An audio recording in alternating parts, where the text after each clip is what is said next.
So hello everyone to the evening class of today, and I am Shubdeep Datta, your chemistry educator. Let's begin with the slides first.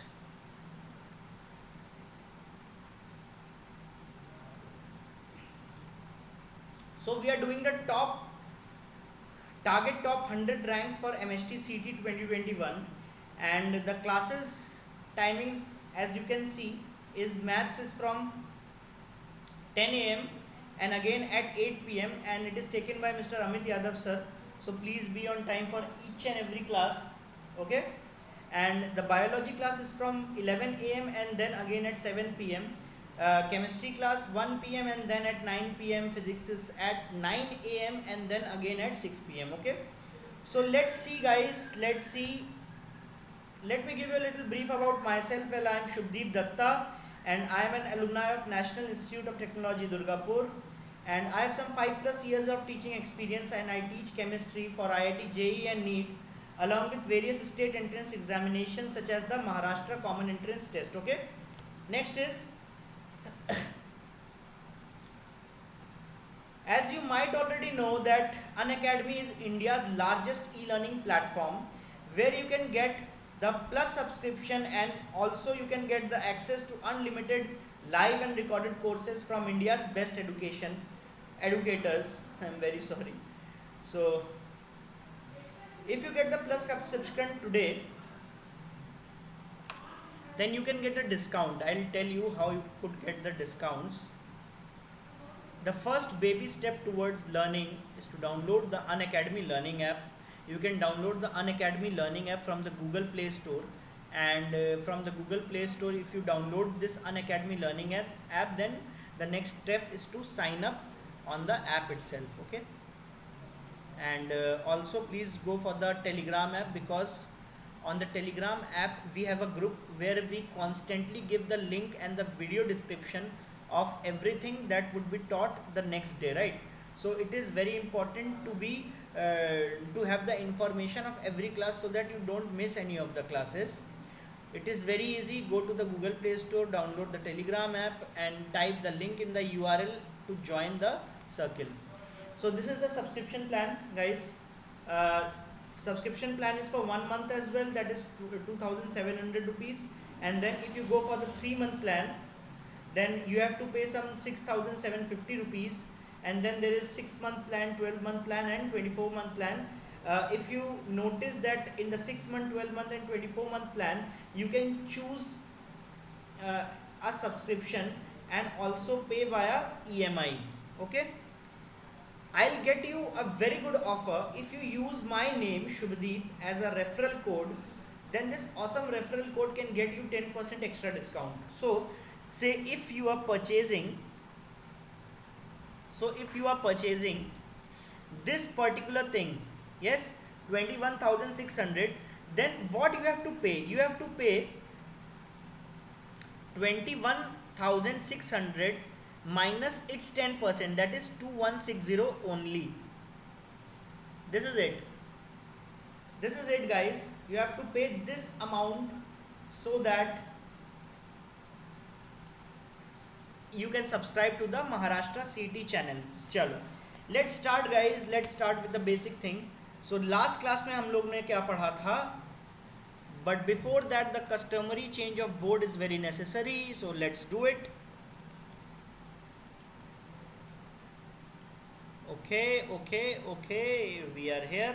So this is the open board, my favorite teaching tool. You can also try your hands out here. So कल तक यार हमने पढ़ लिया था single bond, double bond, sigma bond, pi bond, इन सब के बारे में. आज हम लोग पढ़ते हैं हाइब्रिडाइजेशन. देखो, ये बेसिक्स ऑर्गेनिक केमिस्ट्री की क्लासेस चल रही हैं, ठीक है ना. यहाँ पे हम लोग अभी क्या करने वाले हैं, बेसिक्स क्लासेस की केवल बात करेंगे, दैट्स इट. कोई भी इसमें तीन झाम नहीं, कोई भी लॉन्ग लपेट नहीं. जो छोटी छोटी चीज़ें हैं केमिकल बॉन्डिंग की, वो उससे हम लोगों ने स्टार्ट किया है. आगे जाके हम लोग नोमेनक्लेचर पढ़ेंगे और उसके आगे हम लोग ऑर्गेनिक केमिस्ट्री के बेसिक प्रिंसिपल्स पर आ जाएंगे, right. So let's do it, guys, let's do it. आज हम लोग पढ़ेंगे हाइब्रिडाइजेशन के बारे में. आज हम लोग पढ़ेंगे हाइब्रिडाइजेशन के बारे में, राइट.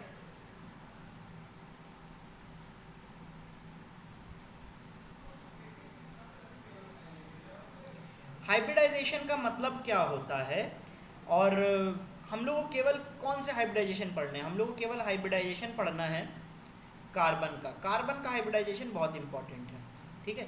देखो सबसे पहले मैं एक आपको आइडिया देता हूँ व्हाट इज हाइब्रिडाइजेशन, ठीक है। Just an idea of what is hybridisation. देखो हाइब्रिडाइजेशन क्या होता है कि you have dissimilar things, you have dissimilar things. तो ये एक पूरा सेट है, इस सेट में जितने भी आइटम्स हैं, आइटम्स मतलब ये जो गोले बनाए इनको ही मैंने आइटम बोल दिया, ठीक है। ये सारे के सारे आइटम क्या हैं? डिसिमिलर हैं, एक जैसे नहीं है।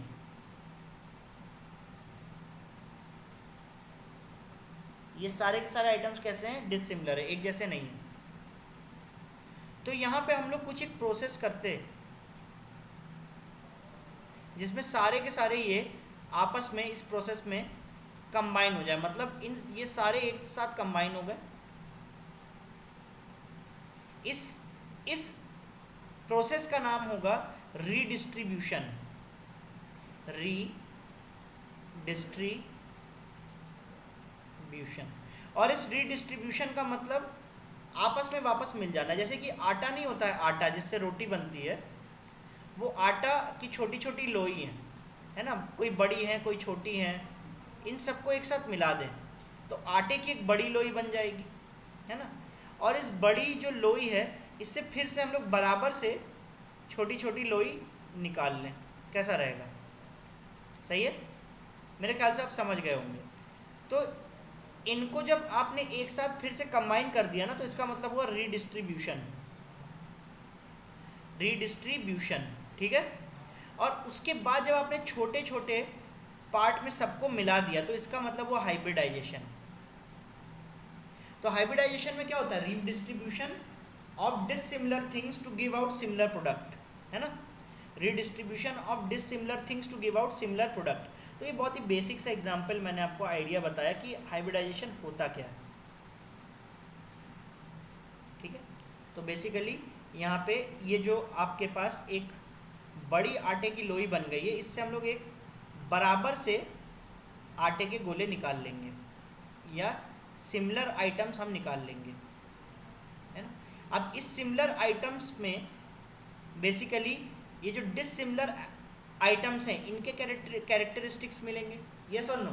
तो इस प्रोसेस को पूरा बोला जाता है हाइब्रिडाइजेशन। फॉर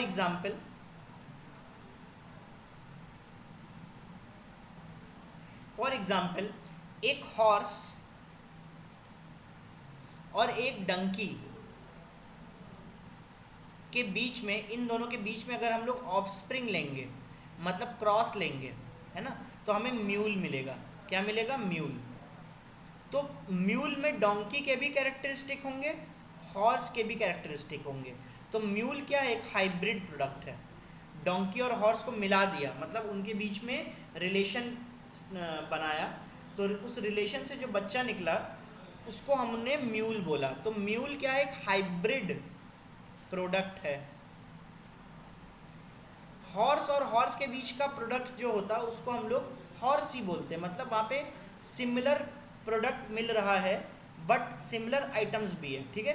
तो डिसिमिलर आइटम्स को अगर मिलाओगे और तुमको एक ऐसा प्रोडक्ट मिले जो कि अपने आप में कंप्लीट है ना, तो उसको हाइब्रिड प्रोडक्ट बोला जाता है। तो हाइब्रिडाइजेशन का काम वहाँ से आया, हाइब्रिडाइजेशन का कॉन्सेप्ट यहाँ से आया, ठीक है।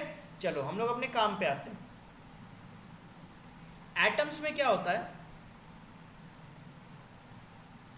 एटॉमिक ऑर्बिटल्स होते हैं,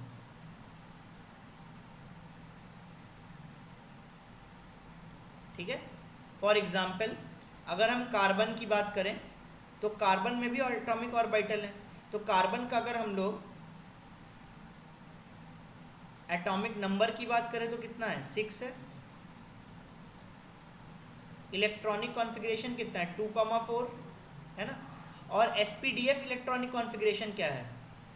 एसपीडीएफ इलेक्ट्रॉनिक कॉन्फ़िगरेशन है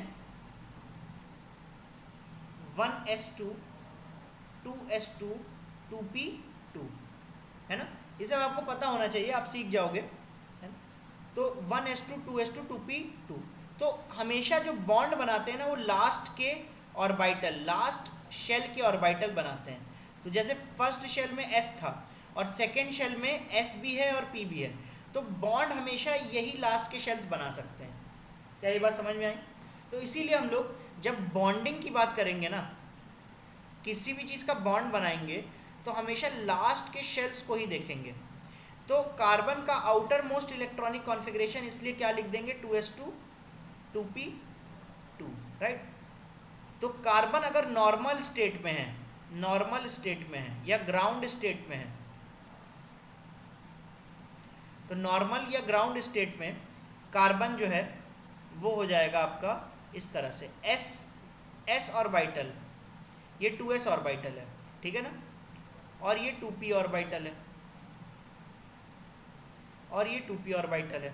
तो 2s ऑर्बिटल में 2 इलेक्ट्रॉन, 2p ऑर्बिटल में 2 इलेक्ट्रॉन। तो ये शेल्फ खाली है, ये शेल्फ खाली है। तो बेसिकली एक सेकेंड, एक गड़बड़ी हो गई मेरे से, बहुत ही ब्लंडर हो गया, इसको ऐसे नहीं दिखाना चाहिए मुझे। जब तक कि एक शेल आपका पूरा भर नहीं जाता, ऑर्बिटल भर नहीं जाता, तब तक कि हम उसमें क्या नहीं कर सकते, पेयरिंग नहीं कर सकते, राइट। तो यहाँ पे एक पूरा ऑर्बिटल है, यहाँ पे सबशेल आपका p है, लेकिन इस सबशेल में ऑर्बिटल 3 है, 1 2 3, ठीक है। तो यहाँ पे जितने अनपेयर्ड इलेक्ट्रॉन होते हैं ना, अनपेयर्ड इलेक्ट्रॉन वही बॉन्ड बनाते हैं, है ना। तो यहाँ पे कार्बन केवल 2 बॉन्ड बना सकता है। तो इसीलिए कार्बन क्या करता है, नॉर्मल से एक्साइटेड स्टेट की तरफ बढ़ता है। यहाँ पे कार्बन का outer most electronic configuration 2s2 2p2 है। तो नॉर्मल से एक्साइटेड की तरफ अगर बढ़ रहे हैं तो कार्बन का ऑर्बिटल प्रोफाइल क्या होगा, ये एक इलेक्ट्रॉन उठ के यहाँ आ जाएगा, तो 2s में एक इलेक्ट्रॉन रह गया, 2p में एक थे, 2 थे पहले ही, एक और आ गया। तो यहाँ पे अनपेयर्ड इलेक्ट्रॉन कितने हो गए, अनपेयर्ड इलेक्ट्रॉन हो गए टोटल, जो बॉन्ड बनाएंगे वो हो गए 4 इलेक्ट्रॉन्स। तो टोटल बॉन्ड कितने हो गए, 4 हो गए, ठीक है। अब बोलोगे सर ये एक्साइट क्यों किया, एनर्जी कहाँ से दी? बेटा एनर्जी एनवायरनमेंट में है ना, थोड़ी सी भी एनर्जी दोगे तो ये एक्साइट होके इलेक्ट्रॉन को फेंक देगा बाहर की तरफ। तो ये 4 बॉन्ड मिलके, 4 अनपेयर्ड इलेक्ट्रॉन मिलके 4 बॉन्ड बना सकते हैं, कोई बड़ी बात नहीं है। समझ गए इतना? कोई दिक्कत? तो हाइब्रिडाइजेशन क्या होता है? हाइब्रिडाइजेशन होता है कि मान लो मेरे पास एक्साइटेड कार्बन है, तो यहाँ पे ये 2s है, यहाँ पे ये 2p है, यहाँ पे ये 2s है, यहाँ पे ये 2p है, ठीक है ना। तो ये एक्साइटेड कार्बन है, 4 इलेक्ट्रॉन मतलब 4 बॉन्ड बना सकता है। लेकिन बॉन्ड बनाएंगे किसके साथ? बॉन्ड बनाएंगे मान लो हाइड्रोजन के साथ में। तो हाइड्रोजन के बारे में थोड़ा सीख लेते हैं यार, हाइड्रोजन के बारे में थोड़ा सा सीख लेते हैं। हाइड्रोजन जो होगा उसमें एक ही इलेक्ट्रॉन है, एटॉमिक नंबर, ठीक है ना। हाइड्रोजन में एक ही इलेक्ट्रॉन है, राइट। सो ये क्या हो जाएगा, 1s1 हो जाएगा, ठीक है ना, 1s1। 1s1 का मतलब एक ही पूरे एटम में केवल एक ही ऑर्बिटल है, उसके अंदर एक ही इलेक्ट्रॉन है। तो एक ऑर्बिटल में 2 इलेक्ट्रॉन्स आ सकते हैं, यही मोटिव है बॉन्ड बनाने का, है ना। तो यहाँ पे हर ऑर्बिटल में एक एक इलेक्ट्रॉन है और एक और इलेक्ट्रॉन आ सकता है। तो ये क्या करेगा, हाइड्रोजन के साथ में ओवरलैप करेगा। हाइड्रोजन का 1s जो है उसमें एक इलेक्ट्रॉन है, तो ऐसे 4 हाइड्रोजन आ जाएंगे, ऐसे 4 हाइड्रोजन आ जाएंगे,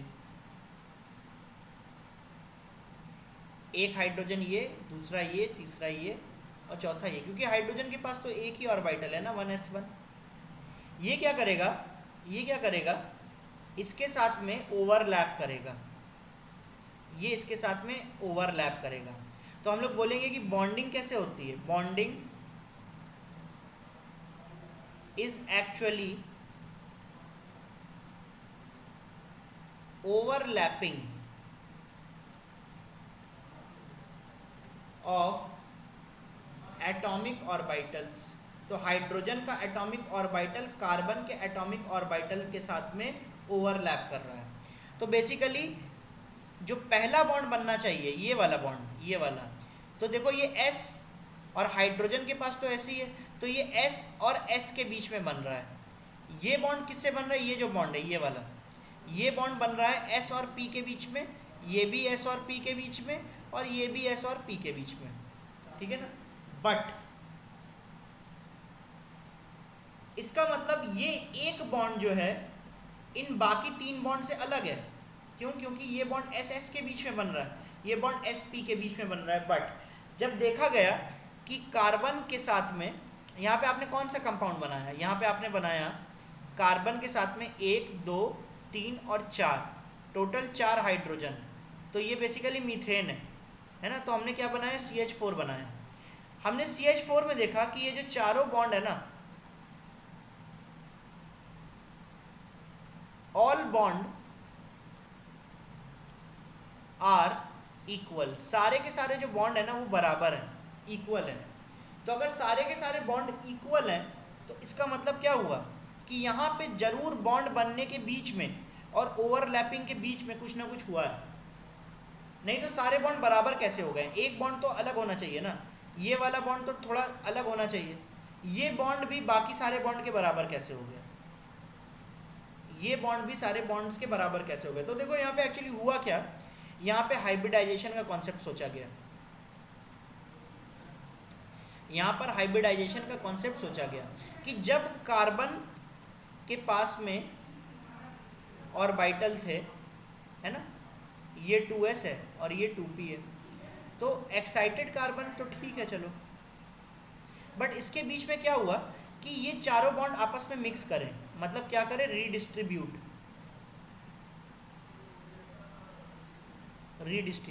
और एक बार ये एटम्स ऑर्बिटल्स, एटॉमिक ऑर्बिटल्स आपस में रीडिस्ट्रीब्यूट करेंगे तो बेसिकली ये चारों मिल गए आपस में, ठीक है ना, ये आपस में मिल गए। और इन्होंने क्या किया कि टोटल कितने ऑर्बिटल मिक्स हो रहे हैं? 1 2 3 4, 4 ऑर्बिटल मिक्स को हो रहे हैं, तो आपको 4 हाइब्रिड ऑर्बिटल मिलेंगे, है ना, 1 2 3 एंड 4। यहाँ पे ये जो हर एक स्क्वायर है ना, ये एक sp3 हाइब्रिड ऑर्बिटल कहलाएगा, क्योंकि एक s जो है वो 3p ऑर्बिटल के साथ में मिला है ना। तो हर एक ऑर्बिटल यहाँ पर sp3 ऑर्बिटल कहलाएगा। 4 ऑर्बिटल अगर कंबाइन कर रहे हैं तो आपको 4 ऑर्बिटल मिलेंगे, और ये चारों ऑर्बिटल क्या कहलाएंगे? sp3 हाइब्रिड ऑर्बिटल कहलाएंगे। ये भी, ये भी, ये भी और ये भी, ठीक है ना। तो इस वजह से इन्होंने क्या किया? रीडिस्ट्रीब्यूट किया, फिर हाइब्रिडाइज किया। और रीडिस्ट्रीब्यूट और हाइब्रिडाइज क्यों करना पड़ा? इक्वलाइजेशन ऑफ बॉन्ड्स की वजह से। सारे बॉन्ड मीथेन में बराबर देखे गए, है ना। इसका मतलब ये निकाला गया कि बॉन्ड बनने से पहले कुछ ना कुछ जरूर हुआ है। तो बॉन्ड बनने से पहले बेसिकली हाइब्रिडाइजेशन हुआ है। सारे कार्बन के जो बॉन्ड बनाने वाले ऑर्बिटल्स थे वो आपस में मिक्स हो गए और बॉन्ड बनाए सारे बराबर। इसका मतलब अब कार्बन के पास क्या है? अब कार्बन हाइब्रिडाइज हो चुका है। तो अब कार्बन के पास टोटल 4 ऑर्बिटल हैं, 1 2 3 और ये 4। ये चारों ही कौन से हैं? sp3 hybrid orbital, sp3 hybrid orbital, sp3 hybrid orbital.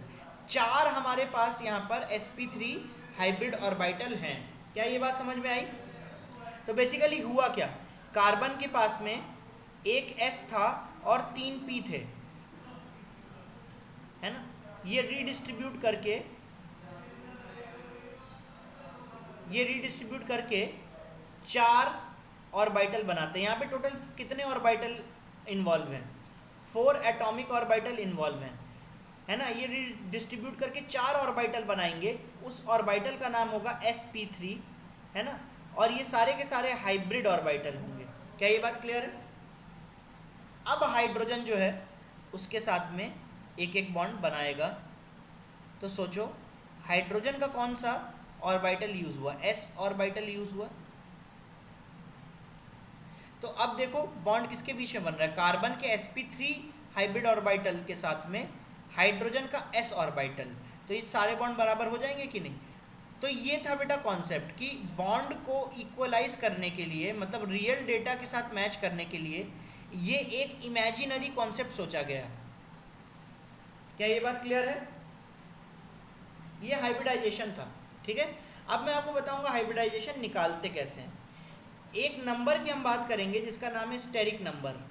क्या नंबर, स्टेरिक नंबर, ठीक है ना। स्टेरिक नंबर का मतलब होता है नंबर ऑफ लोन पेयर, है ना।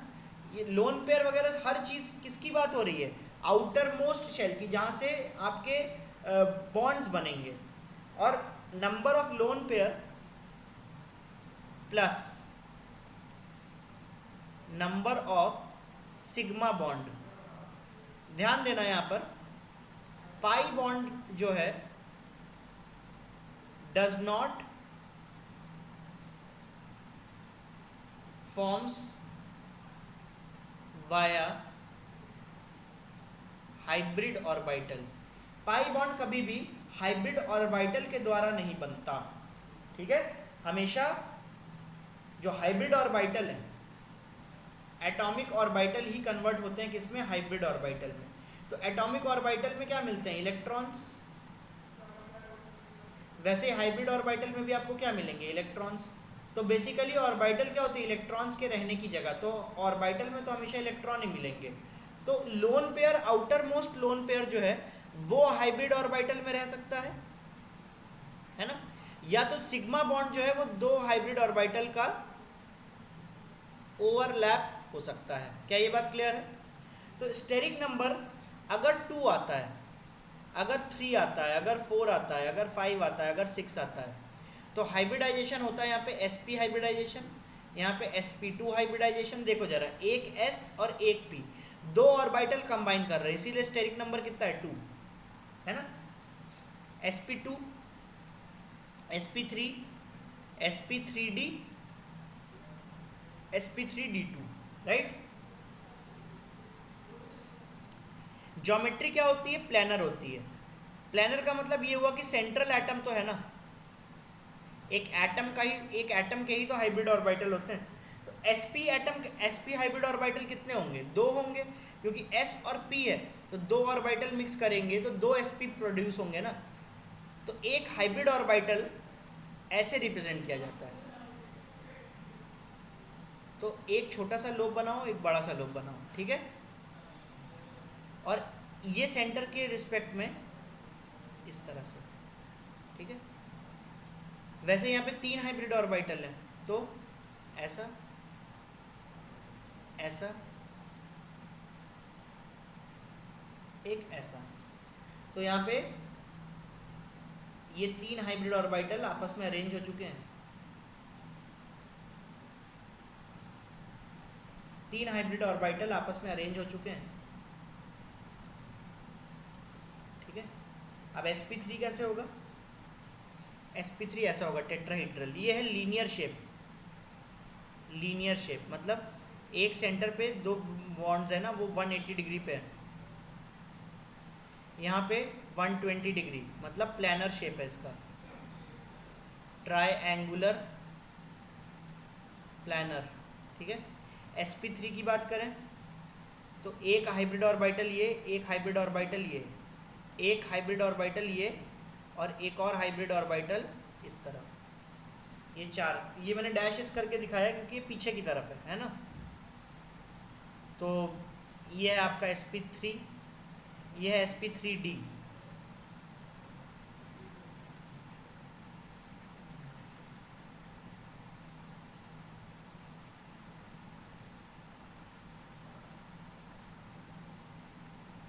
ये है sp3d। एक ट्रायंगुलर प्लेनर होगा ऐसा, ये भी तो ऐसा ही है ना। इसको अगर हम लोग बॉन्ड से दिखाएं तो ऐसे ही तो दिखाएंगे, ठीक है। एक ट्रायंगुलर प्लेनर होगा ऐसा, और ट्रायंगुलर प्लेन के इस पॉइंट पर एक सामने की तरफ, एक पीछे की तरफ। तो 3D में ऐसा दिखाना पड़ेगा। इसकी बात करें 4 बॉन्ड है सेम प्लेन पर, 4 बॉन्ड है, सारे बॉन्ड बराबर हैं, कोई भी बॉन्ड ऐसा नहीं है ऊपर नीचे, 4 बॉन्ड है इस तरह से, एक बॉन्ड ऊपर और एक बॉन्ड नीचे इस तरह से। तो देखो बेसिकली आपका क्या बन गया, स्क्वायर बाइपिरामिडल बन गया कि नहीं, ठीक है ना। सो जो जितने ऑर्बिटल आप मिलाओगे उतने ही तो ऑर्बिटल हाइब्रिड भी मिलेंगे, तो एक ऑर्बिटल, 3 ऑर्बिटल, 2 ऑर्बिटल, तो टोटल 6 ऑर्बिटल हो गए। तो देखो टोटल 6 बॉन्ड बनाने के लिए 6 हाइब्रिड ऑर्बिटल तैयार हो गए। अब कोई भी हाइड्रोजन या कोई भी एटम यहाँ से आके जुड़ जाएगा सामने से अपने ऑर्बिटल के साथ में, ठीक है। तो बेसिकली जो सेंट्रल एटम है ना,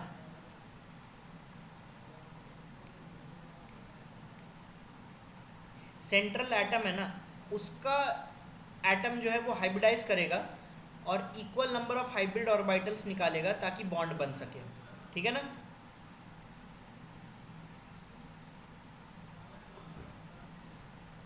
अब बात ये आती है कि स्टेरिक नंबर निकाले कैसे, है ना। तो देखो जरा, कार्बन है, डबल बॉन्ड है, हाइड्रोजन है, यहाँ पर भी हाइड्रोजन, यहाँ पर भी हाइड्रोजन, ठीक है। सोचो ज़रा, ये जो कार्बन है इसका आउटर मोस्ट ऑर्बिट पर टोटल 4 इलेक्ट्रॉन्स है, मतलब 2s2 2p2, है ना। टोटल 4 इलेक्ट्रॉन्स है, तो मैक्सिमम 4 बॉन्ड बना सकता है ये, ठीक है।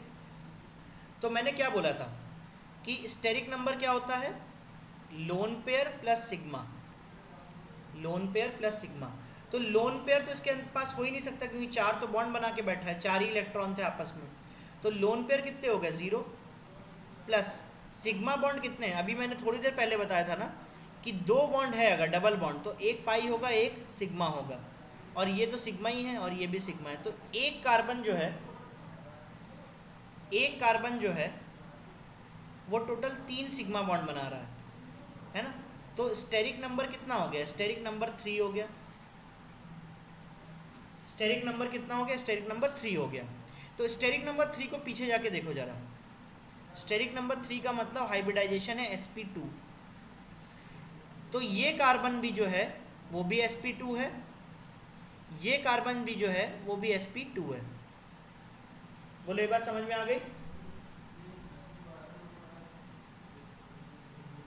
क्या ये बात समझ में आ गई सभी को। चलो नेक्स्ट क्वेश्चन करते हैं। तो इसी तरह से ये भी बता दो, इसी तरह से ये भी बता दो, इसका हाइब्रिडाइजेशन क्या होगा, एक सिग्मा बॉन्ड और ये भी एक सिग्मा बॉन्ड। तो एक कार्बन को चूज करो, एक कार्बन को चूज करो, इस कार्बन के दोनों ओर देखो कितने सिग्मा बॉन्ड है, एक बॉन्ड सिग्मा ये है, एक बॉन्ड सिग्मा ये है, तो इसका स्टेरिक नंबर कितना हो गया, स्टेरिक नंबर 2 हो गया। इसका भी स्टेरिक नंबर कितना हो गया, क्योंकि एक सिग्मा है और एक और सिग्मा है, बाकी 2 तो पाई है ना, तो इसका भी स्टेरिक नंबर 2 हो गया। मैंने 2 बातें आपको थोड़ी देर पहले बताई थी, 2 बातें आपको पहले बताई थी,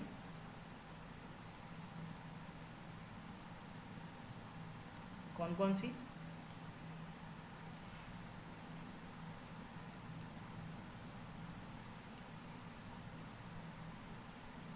दो बातें ये थी कि पाई बॉन्ड जो है वो हाइब्रिडाइजेशन में पार्ट लेता नहीं है, और जो लोन पेयर है वो हाइब्रिडाइजेशन के ऑर्बिटल में ही रहता है, राइट।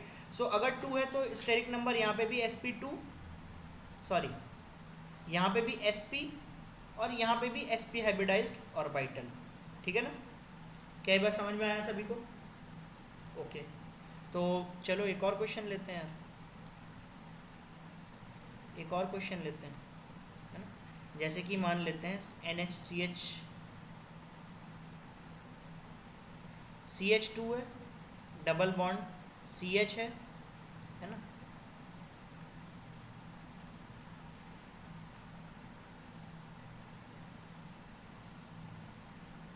CH है, CH2 है, NH2 है, यहाँ पे लोन पेयर है, ठीक है ना। लोन पेयर होता है ना नाइट्रोजन के ऊपर, और एक और बनाता हूँ CH2 है, डबल बॉन्ड है, CH है, और यहाँ पे NH2 है। ठीक है, हाइब्रिडाइजेशन बताएं ज़रा। अब इस कार्बन को देखें, 2 सिग्मा बॉन्ड तो है ही इधर पे और एक और सिग्मा बॉन्ड है, तो टोटल इसका स्टेरिक नंबर 3 हो गया, है ना।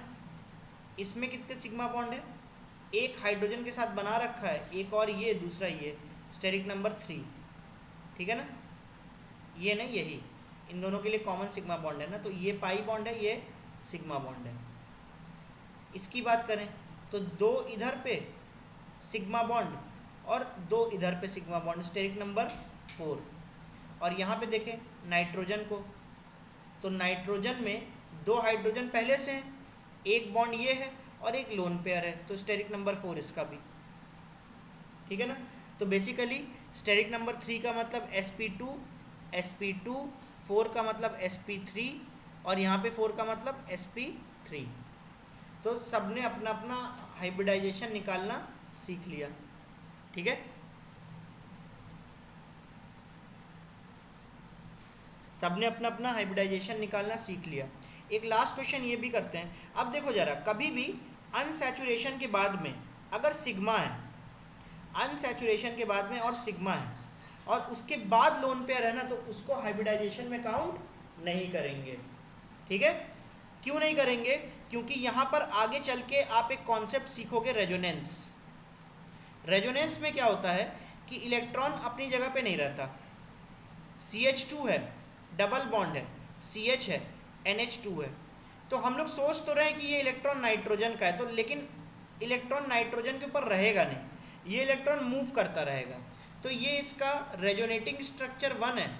तो एक और इसका रेजोनेटिंग स्ट्रक्चर बन जाएगा CH2 नेगेटिव, है ना, क्योंकि यहाँ के जो पाई बॉन्ड के, सिग्मा बॉन्ड अपनी जगह पे फिक्स है, जो पाई बॉन्ड के इलेक्ट्रॉन है वो इस CH2 के ऊपर आ चुके हैं, और फिर सिग्मा बॉन्ड के बाद में यहाँ पे CH बचा, और ये डबल बॉन्ड अगर नीचे गिर गया तो मतलब इसने बॉन्ड बना लिया।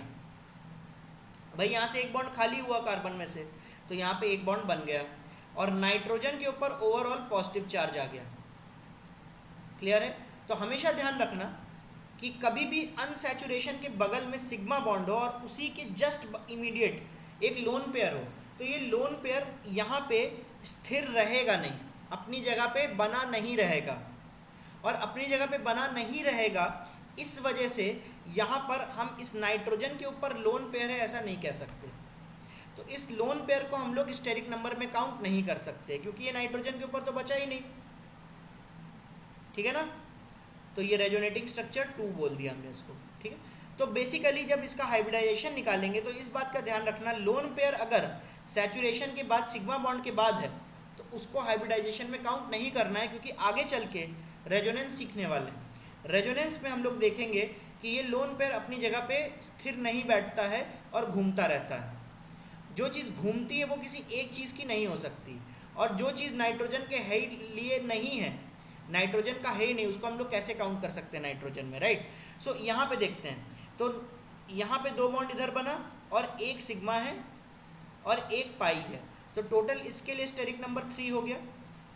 2 बॉन्ड इधर और एक pi bond carbon, sigma bond carbon carbon के बीच में। इधर पे देखते हैं हाइड्रोजन का, तो इस कार्बन के लिए एक हाइड्रोजन जुड़ा है, मतलब एक सिग्मा बॉन्ड, दूसरा सिग्मा बॉन्ड और ये तीसरा सिग्मा बॉन्ड, तो यहाँ पर स्टेरिक नंबर कितना हो गया 1 2 3, यहाँ पर भी 3 हो गया। नाइट्रोजन के लिए देखें तो 2 हाइड्रोजन फिक्स हैं, 2 हाइड्रोजन फिक्स हैं और एक सिग्मा बॉन्ड ये फिक्स है, और लोन पेयर तो काउंट करेंगे नहीं, अनसैचुरेशन के बाद सिग्मा के बाद है, तो यहाँ पर भी 3 है। तो बेसिकली मैं फिर से अगर इसको ड्रॉ करूँ तो ये CH2 है, डबल बॉन्ड, CH है, सिंगल बॉन्ड NH2 है, हाइब्रिडाइजेशन 3 हाइब्रिडाइजेशन का मतलब sp2, यहाँ पे देखेंगे ये भी sp2, यहाँ पे नाइट्रोजन को देखेंगे तो ये भी क्या है sp2, ये तीनों ही sp2 हाइब्रिडाइज्ड हैं। और आगे चल के जब हम लोग पढ़ेंगे तो देखेंगे कि ये तो यार रेजोनेटिंग स्ट्रक्चर है, मतलब ये इसका एक स्ट्रक्चर नहीं है, इसके रेजोनेंस में बहुत सारे स्ट्रक्चर बनते हैं, जैसे कि इसी कंपाउंड का एक स्ट्रक्चर ये भी है, बट ये बात की बात है, ठीक है। चलो, इसके ऊपर बहुत सारे क्वेश्चंस आपको करने होंगे गाइस, है ना। मैं आपको इसके क्वेश्चन नेक्स्ट क्लास में कराऊंगा, ठीक है।